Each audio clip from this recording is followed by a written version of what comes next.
Hey, is your Valorant shitting itself? Well then, this is the fix for you.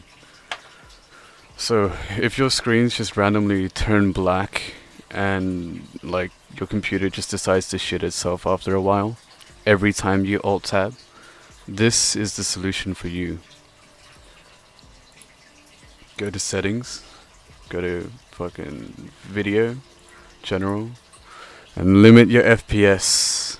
Limit it to as high as you can get it, or to your refresh rate of your monitor. My monitor is dog shit, so I have it at 60. But if you have it at 120, set it to 120. Easy. Now, the reason why this works, I had a. Oh well, I'll explain this first.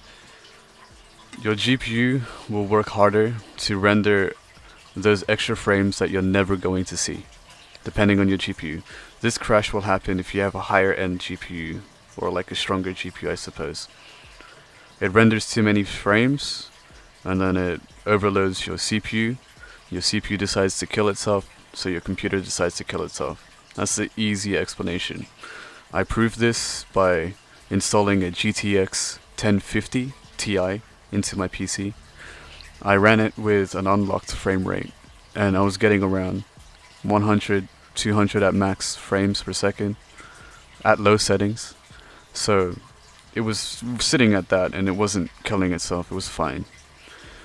But as soon as I put in my RX 580, I had issues, right?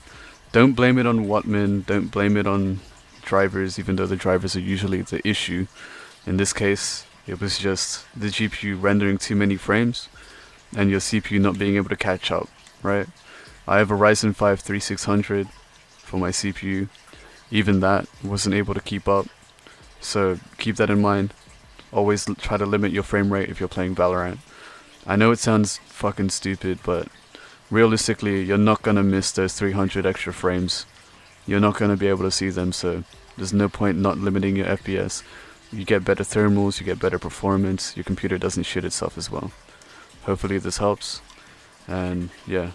Please do not subscribe, please do not like my video, because like, shit, my channel's fucking a mess, dude. Anyways, see ya.